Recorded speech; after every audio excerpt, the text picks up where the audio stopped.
Hello class, welcome back to this second session of our session Educational Research 1. Uh, let's remember that last session we were working with chapter number 1, and by now my expectation is that each one of you have finished at least your first draft of chapter number 1. And today we shall continue working with the next topic, or uh, the next part of the ongoing process you're having of writing your report or your thesis. So, what's now? For today, we need to talk about chapter number 2, which is called Theoretical Framework. I must say that this is valid to both of those of you who are writing a quantitative thesis or the one who is writing a qualitative thesis, meaning action research. Now, what is the theoretical framework? Okay, it's the theory that is going to support our study.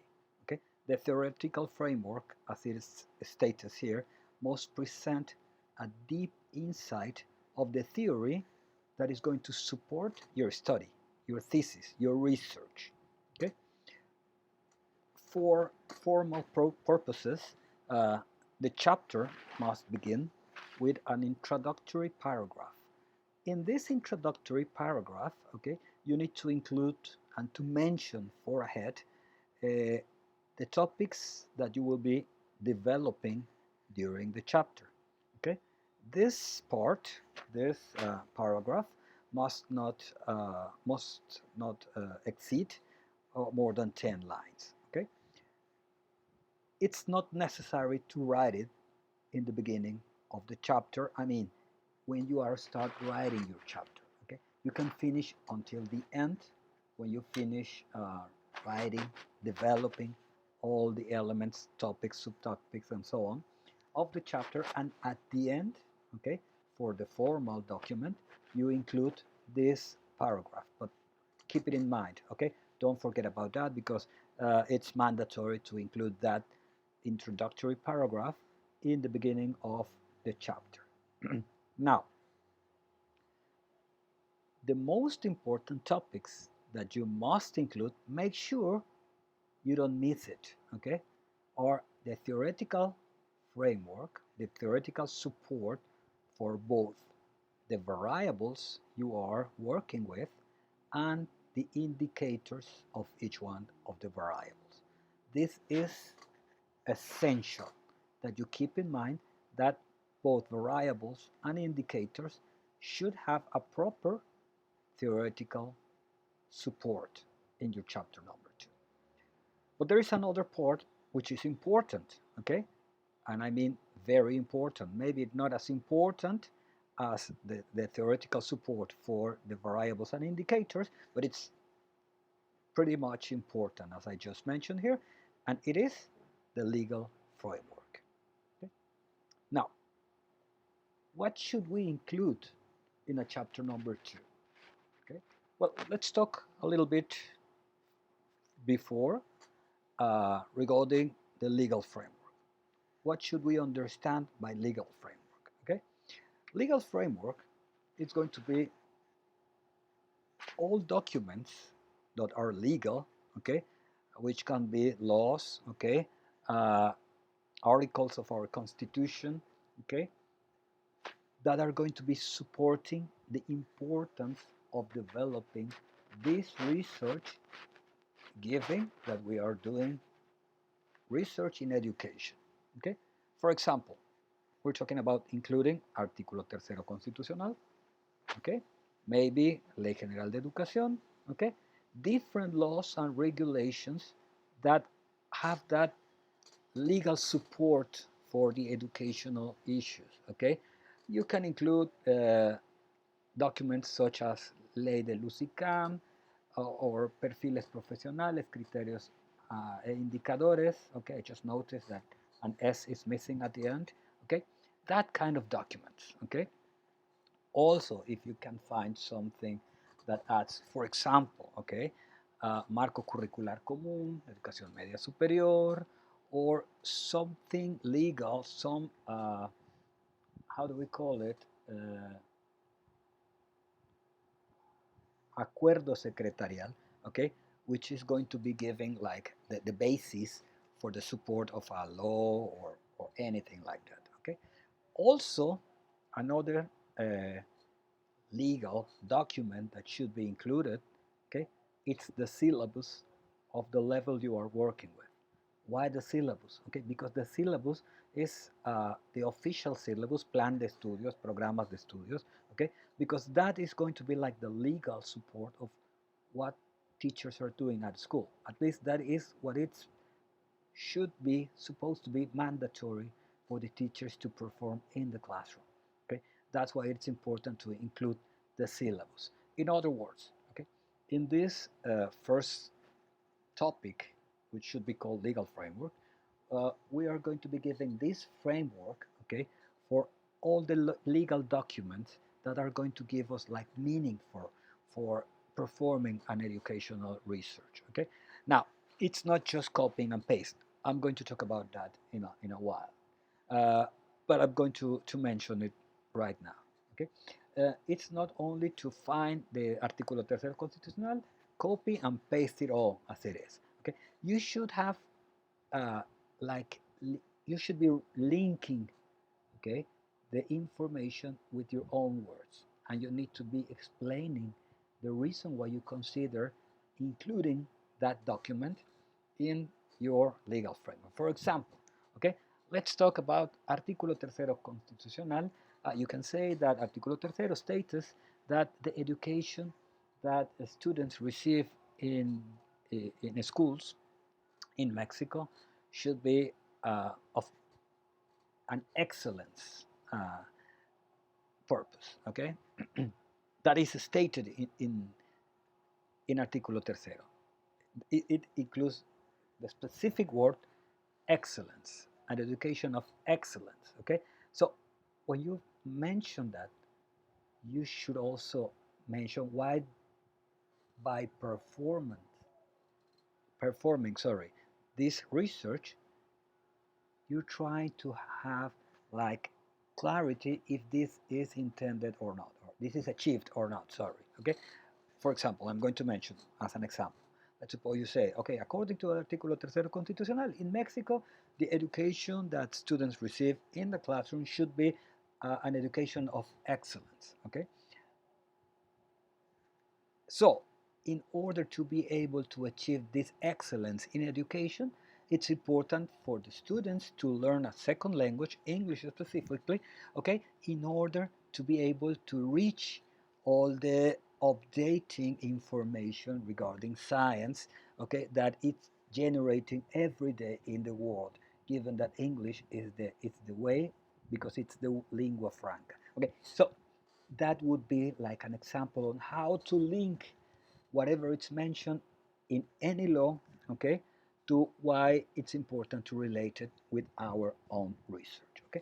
That's regarding the legal framework. Now, besides the legal framework, we need to include different topics and subtopics, okay, that come from the topics, obviously, okay. Now, how many topics? Well, it's going to depend in many things. For example, it's going to depend on the statement of the problem, because in the statement of the problem should be clearly indicated the variables, okay? For each one of the variables, you should know clearly what the indicators are going to be, okay?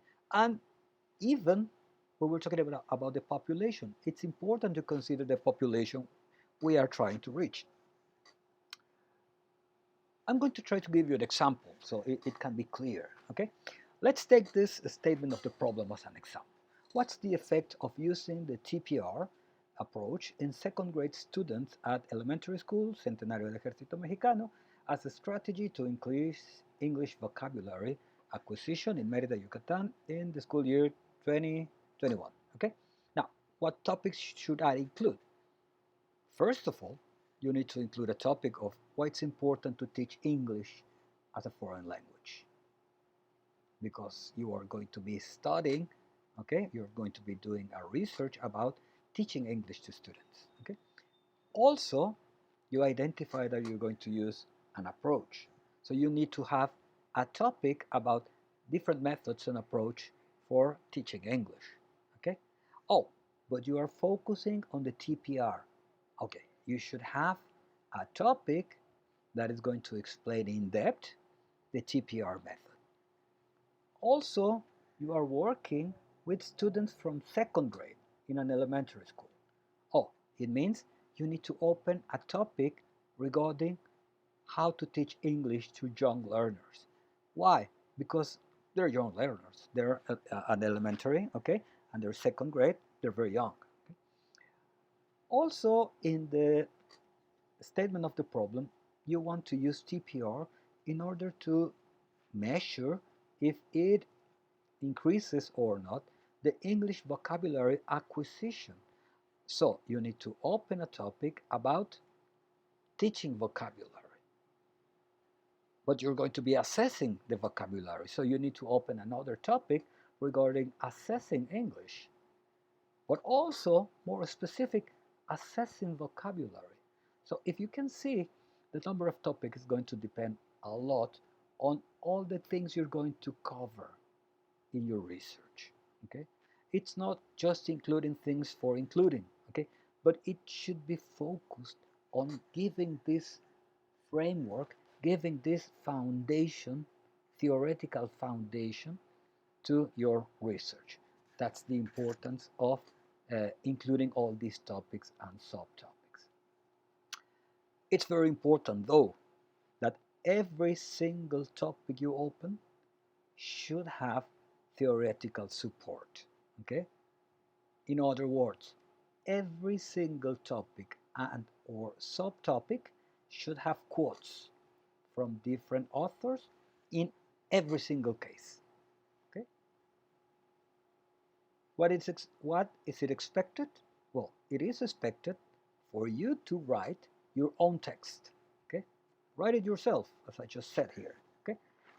Even though you're going to write it yourself, you should incorporate the ideas of different authors and including the quoting. Okay? Given mentioning who the author is, who the original author or thinker, okay, is, okay, giving the proper credit to any author you're going to mention, to check, to use, okay, to any theory, okay. You need to quote different authors or different sources in every single topic you are including in your chapter number 2. Okay? Also, it's important to include the different type of quotes according to the APA. Okay, for example, textual quotes, paraphrasis quotes. Okay, a quote from another quote. Okay, you should include all of them. Okay, and also make sure to use the APA styles at all times while you are writing your thesis. Okay, especially in this chapter number 2 regarding to use the uh, proper ways to quote. Okay, if you are not sure how to do that, you can check on this link. Okay, to the appastyle.org, where you will be leading. Okay, to this web page, which is from APA itself, and in here you can check how to quote different all the differences of quoting. So make sure to check this, okay, and include all the quotes you need to include. Okay. What is it not acceptable? This, just to copy and paste. Okay. Trust me, I will know. Don't ask me how, but I will know. Okay? Also, it's not acceptable not to give credit to the original author. Okay, to take an idea from an author, from a book, from any source, and write it as your own. That's not acceptable. Okay, it's not also acceptable to finish writing a topic or a subtopic without any support, without any quote. It's not acceptable. Okay, and on one more thing which is not acceptable, it's topics or subtopics that are just a single small paragraph.